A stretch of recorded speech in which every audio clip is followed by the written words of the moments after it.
Hi, everyone, and welcome to another episode of Live Now, where Filippo and I discuss cars that are currently live on Cars and Bids. And jumping into last week, it was a tie. We discussed cars that we would have purchased on Cars and Bids if we were in high school, again, stuff that we really loved and our high school selves would have been thrilled with. And Filippo chose a Volvo V70R with a Spaceball shifter, and a Golf R. I chose a Boxster S and a CL65.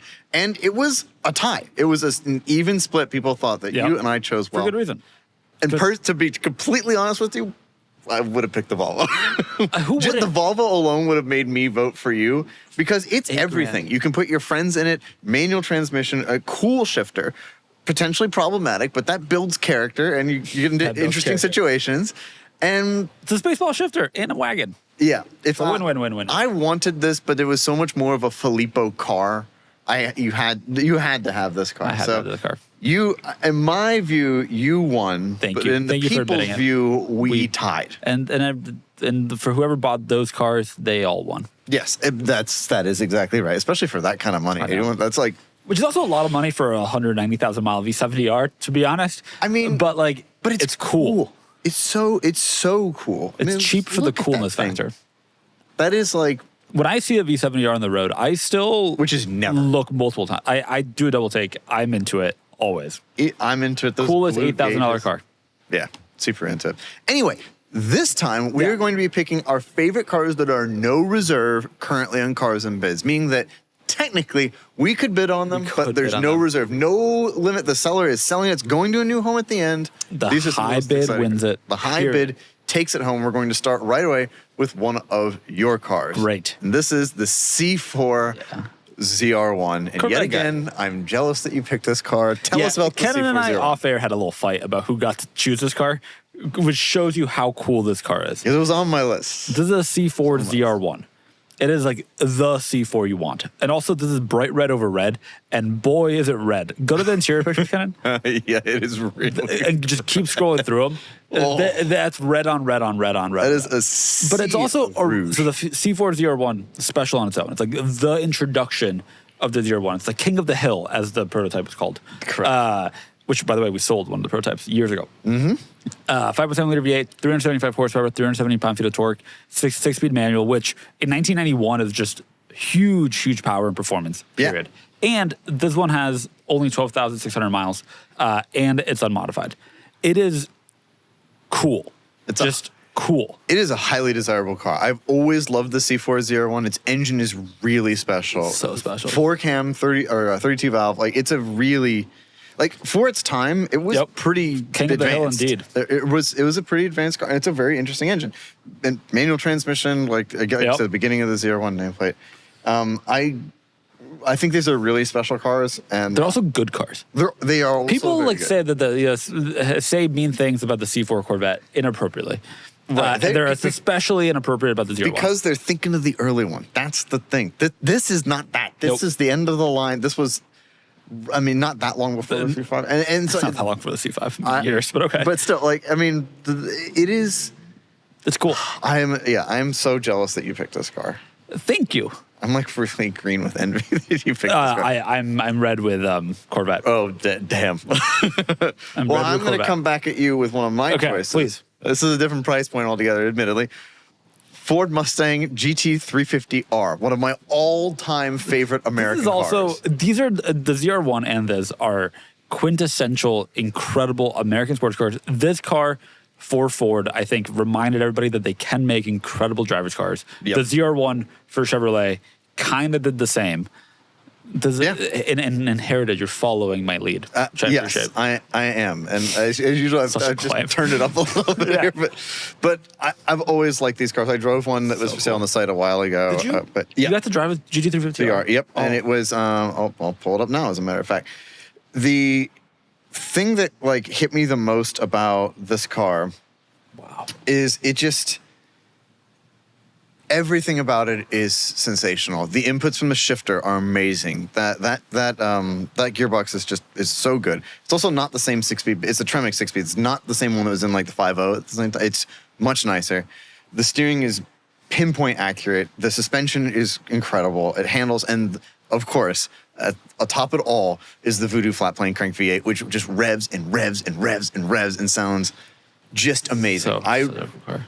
ripped this car when I was driving around it, and it was just. That's what it's for. It's what it's for, and Doug once said that this car the GT350R surprised him more than any other car. I think it won that award that year for the Doug Awards. And it was easy for me to see why, too. I think it is... I struggle to find reasons not to have one, to be totally honest. And now you can, because you can bid on this one. There's also a really nice one. 2,100 miles, basically new, unmodified, which is honestly pretty rare.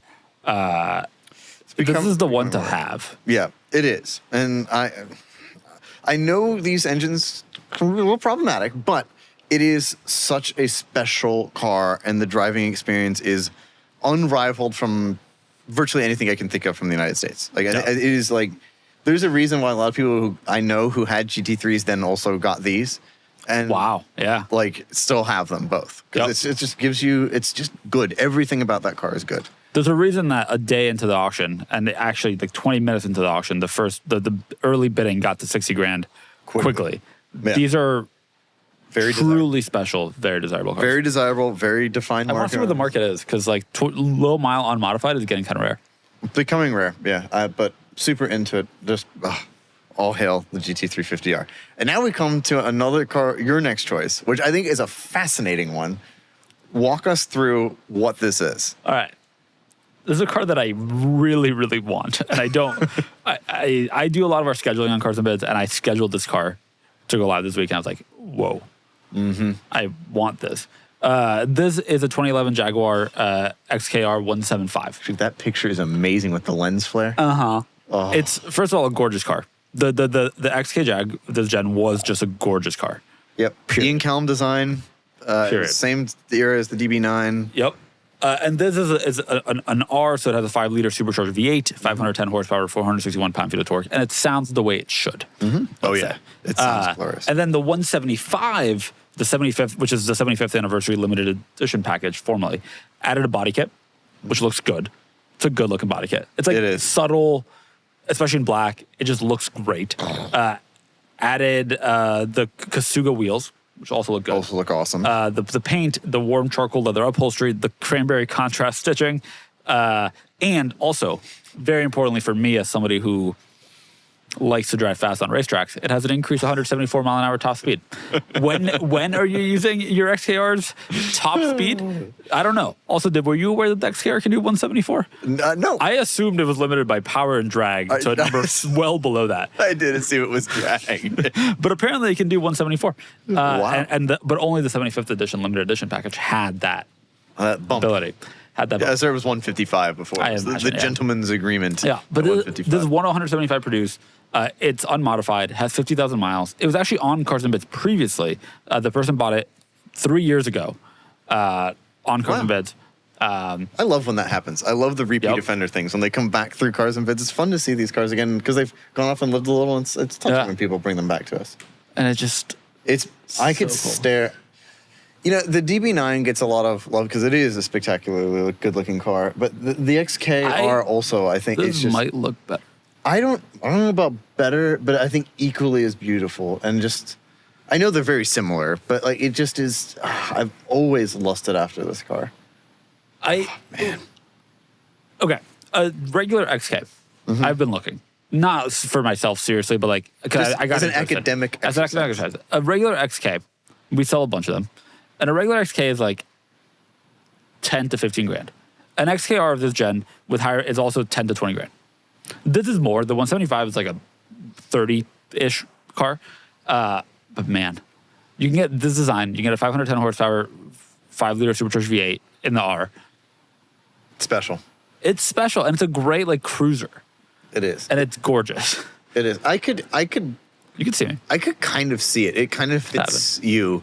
It's got a lot of style. You would never do it, of course, because it would involve you taking a chance on reliability, which is a Jaguar. You know, it's a Jag. This engine was also, if memory serves, in the Range Rover models at the time. It's a well-known. It's a well-known engine, yeah. But but you would just be, you would want this, and then you would settle for like an NC. To be honest, that's how that would end up. That's a brutal sentence. But it's true. I think I'm right about that. Yeah, but power retractable hardtop. I would settle for the nice NC. Right. Before we get to your second choice, can I shout out a car that I came very close to picking? Yeah. We have an SLK350 live right now, which is being sold by a content creator named Redline Raphael, who's also a Cars and Biz creator, by the way. He's very nice. I met him at Amelia Island when I was there this past year. Yeah. And this is just such a cool car. It's like a small, compact convertible with a stick. Oh, great license plate. Yeah. You got the Endless Summer one. With a stick, which is like, it's really a Miata and then surprisingly a V6 powered Mercedes-Benz that like give you that small convertible stick experience. So I really am quite into this car too. So I remember when these were new because it was, I think it was the base C-Class, the C250. You could get a manual in, and this. The C300 you could also briefly. Oh, that's right, you could do but that too. it is pretty special. Also because, a Miata, which is not dissimilar in size, has approximately 100-ish, 100 horsepower. No, it's like 160, but this has 268 horsepower, 258 pound-feet of torque. It has actual power in that small size with a stick, which is incredibly cool. Yeah, it's not nothing. I think it's such an interesting choice, and these cars are very much overlooked. Oh yeah, without doubt. But to shift your road your own in a Mercedes-Benz. I know, it's cool. I wish they had made more. But then the XKR existed. Sorry, Redline Raphael. That's a good honorable mention. Thank you. For sure.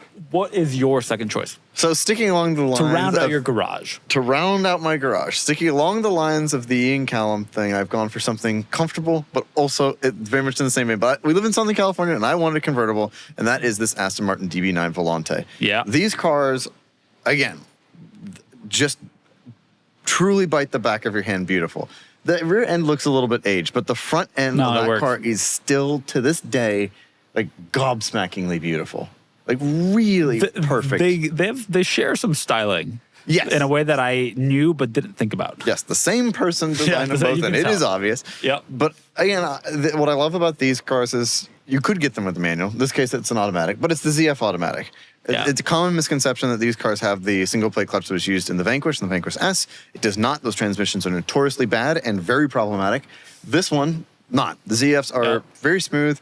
I've driven a DB9 before, only one for Cars and Bids, and I just was shocked at how stiff the chassis is. It's actually, you can tell like they've spent a lot of effort. You can actually drive it. You can actually drive it. Yeah, the suspension, of course, is very comfortable, but like you can just tell like it moves like this. Like it's really like nicely set up. And to have the convertible version of that and to listen to that, the engine can only be described as sonorous V12. Like it does sound, it makes it's just like it's a wonderful sort of sound. Yep. And I really love that. And I've always worshipped the DB9. So I legitimately love to have one of these cars. And these have gotten remarkably affordable. They really have. We were talking about it on the podcast, if you listened to the podcast last week, talking about these cars because they have really reached probably the bottom of their depreciation curve. I can't imagine them getting cheaper. Yeah. And that makes it really appealing. Definitely. And again, I know Aston Martin, so I'm sure there's some reliability concerns, but it's just, just look at it as an object. It's just so desirable. For the same money, I'm having some existential crises. Between this and the XKR, yeah. Well, it's a different take. I think this is more interesting. This, I think, the XKR will be a little bit more lively. Yeah, rowdy. Rowdy is actually the word I mean. Yeah, the engine's a little bit rowdier versus very beautifully, opulently refined. But sporty-ish. But it's interesting because, like, you chose two cars that are kind of rowdy. Yeah. I chose one that's really rowdy. One that's but we both chose like American performance and then British luxury. Because I think... Because it works. Because it works. American cars do have kind of a sledgehammer approach to performance, and the British do luxury and opulence. The GT350R is a scalpel. It's a big one. Big scalpel. It's a big scalpel. Very sharp. That is wielded by someone who doesn't know how to use it. Maybe I don't know how to put it. Yeah, it is. But that's what's so appealing about it. It's like the Porsche thing is very finesse, and that comes in with a big, great V8 that revs really high. It's like a weird combination of things. But they're both so. But cool, I mean, that is just. We both have very good looking. These are good garages. These are seriously good garages. These are good garages. Mine's very red and black, and yours is very black and black. Mine is very black and black. Black and gray. And they're all really interesting. And if you want to add any of these cars to your garage, you certainly can do so by checking them all out on Cars and Bids. And you can go to the community tab and look at the most recent post where you can vote to decide who won, Filippo with his cars or me with mine. And if you're looking to sell your car, you can, of course, on Cars and That's right. Bids. Thank you all so much for watching. We will talk to you in the next episode. Goodbye. Goodbye.